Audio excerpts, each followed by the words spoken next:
दिल्ली किसका के इस एपिसोड में हम चर्चा करने जा रहे हैं एक ऐसी सीट की जिसे लेकर इस बार काफी चर्चा हो रही है।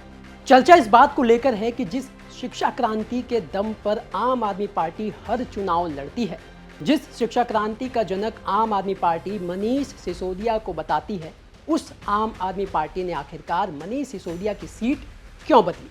जी हाँ, सही समझे, हम इस एपिसोड में हम पटपड़गंज सीट का समीकरण आपको समझाने जा रहे हैं, जहां से फिलहाल मनीष सिसोदिया विधायक तो हैं, लेकिन इस बार वो चुनाव लड़ रहे हैं जंगपुरा विधानसभा सीट से, और पटपड़गंज सीट से इस बार अवध ओझा चुनाव लड़ रहे हैं। तो आखिरकार मनीष सिसोदिया को सीट क्यों बदलनी पड़ी, उसके पीछे के क्या कारण रहे, और इस बार किसकी जीत पटपड़गंज सीट से होने जा रही है, ये सब हम आपको इस वीडियो में बताने जा रहे हैं। नमस्कार, मेरा नाम दिनेश यादव है, आप दिल्ली तक देख रहे हैं। बात करें इस बार पटपड़गंज सीट पर आमने सामने के मुकाबले की, तो इस बार आम आदमी पार्टी ने अवध ओझा को पटपड़गंज सीट से मैदान में उतारा है, तो वहीं कांग्रेस ने अपने पूर्व अध्यक्ष अनिल चौधरी को इस बार मैदान में उतारा है। हालांकि बीजेपी ने अभी तक कोई भी उम्मीदवार इस सीट पर अनाउंस नहीं किया है, लेकिन चर्चा ये है कि रवि नेगी पटपड़गंज विधानसभा से चुनाव लड़ सकते हैं। तो वहीं बात की जाए इस विधानसभा सीट से बीते हुए 3 चुनावों की, तो साल 2013 में आम आदमी पार्टी की तरफ से मनीष सिसोदिया ने इस सीट पर 11,746 वोटों से जीत दर्ज की थी। साल 2015 में आम आदमी पार्टी की तरफ से ही मनीष सिसोदिया एक बार फिर 28,761 वोट के मार्जिन से जीते थे। तो वहीं साल 2020 में कांटे की लड़ाई हुई थी, हालांकि मनीष सिसोदिया 3207 वोटों से जीत गए थे। बात अगर साल 2020 में हुए विधानसभा चुनावों के नतीजों की जाए, जिसमें बहुत कांटे की टक्कर हुई थी, तो उस चुनावी मुकाबले में आम आदमी पार्टी की तरफ से मनीष सिसोदिया को इस सीट से 70,163 वोट मिले थे। बीजेपी के रवि नेगी को 66,956 वोट मिले थे।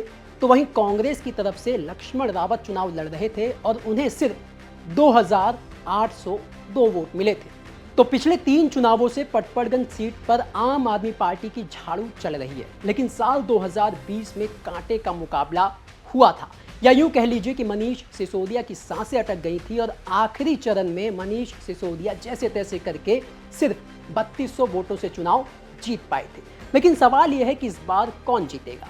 इसका एक आइडिया, धुंधला सा आइडिया हम लगा सकते हैं। अगर लोकसभा चुनावों के नतीजों को विधानसभा में कन्वर्ट किया जाए, तो पटपड़गंज सीट से साल 2024 में हुए लोकसभा चुनाव में बीजेपी के हर्ष मल्होत्रा 29,000 से ज्यादा वोटों से आगे रहे थे। यानी बीजेपी लोकसभा चुनाव में पटपड़गंज से काफी आगे रही थी। बात अगर पटपड़गंज सीट पर समीकरण की जाए, तो पटपड़गंज विधानसभा क्षेत्र मिक्स आबादी वाला है। यहाँ एक तरफ IP extension, Mayur Vihar phase 1 और मयूर विहार एक्सटेंशन जैसे सैकड़ों ग्रुप हाउसिंग सोसाइटियां हैं, तो वहीं दूसरी तरफ फेज 1 और फेज 2 के टीडीए फ्लैट्स का कुछ हिस्सा भी इस इलाके में आता है। इस इलाके में पटपड़गंज, चिल्ला, कोटला और खिचड़ीपुर जैसे अर्बन विलेज भी हैं। तो वहीं ईस्ट विनोद नगर, वेस्ट विनोद नगर, शशि गार्डन, आचार्य निकेतन, प्रताप नगर, पांडव नगर, मंडावली और कल्याणवास जैसी कॉलोनियां भी हैं। इसके अलावा जवाहर मोहल्ला, आदर्श मोहल्ला, हरिजन बस्ती, खोखा पटरी camp, Ram Prasad Bismil camp, Mahatma Gandhi camp जैसी झुग्गी बस्तियां भी हैं। तो वहीं बात अगर जातिगत समीकरण की करें, तो इस सीट पर सबसे ज्यादा 25% पूर्वांचली वोटर्स हैं, 20% उत्तराखंडी वोटर्स हैं, 12% ब्राह्मण वोटर्स हैं, 8 से 10% गुर्जर वोटर हैं और दलित वोटर भी लगभग 8 से 10% हैं। तो वहीं 5 से 6% आबादी मुस्लिम वोटर की है। अब इस बार इस सीट से आम आदमी पार्टी ने अवध ओझा सर को मैदान में उतारा है, और अवध ओझा के फेवर में इस बार के चुनाव में जो फैक्टर काम कर रहे हैं वो ये है कि नया चेहरा होने से इस सीट पर आम आदमी पार्टी के खिलाफ कुछ हद तक एंटी इनकम्बेंसी कम हो सकती है। पॉपुलर फेस होने का फायदा अवध ओझा को मिल सकता है। शिक्षा के क्षेत्र से जुड़े होने का फायदा भी उन्हें मिल सकता है, क्योंकि इस सीट पर ज्यादातर वोटर प्रवासी हैं, जिनके लिए उनके बच्चों की शिक्षा बड़ा मुद्दा है। अवध ओझा पूर्वांचल से आते हैं, जिसका फायदा उन्हें मिल सकता है, क्योंकि इस सीट पर सबसे ज्यादा 25% पूर्वांचली वोटर्स हैं। तो वहीं अवध ओझा को ब्राह्मण होने का फायदा भी मिल सकता है। तो वहीं जो फैक्टर अवध ओझा के खिलाफ काम कर सकते हैं वो ये है कि साल 2024 के लोकसभा चुनाव में इस विधानसभा से बीजेपी 29,000 के बड़े मार्जिन से आगे रही थी। इस सीट पर पहाड़वाद जमकर हावी है। यहाँ उत्तराखंड के प्रवासी लोग काफी बड़ी संख्या में रहते हैं, लगभग 20%। खासकर उत्तराखंड के ठाकुर, जो पिछली बार रवि नेगी, जो उत्तराखंड के ठाकुर कम्युनिटी से आते हैं, उनके चुनाव लड़ने से पूरा उत्तराखंडी वोटर बीजेपी की तरफ चला गया था। ऐसे में अगर एक बार फिर बीजेपी रवि नेगी को चुनावी मैदान में उतारती है तो अवध ओझा की मुश्किलें बढ़ सकती हैं। इसके अलावा निगम के चुनाव में इस सीट की 4 में से 3 वार्ड बीजेपी ने जीते थे। साल 2013 के बाद से हर विधानसभा चुनाव में आम आदमी पार्टी का मार्जिन लगातार कम हो रहा है। सिसोदिया के जेल जाने से इलाके में काम नहीं हो पाए, जिसका असर चुनाव पर पड़ सकता है।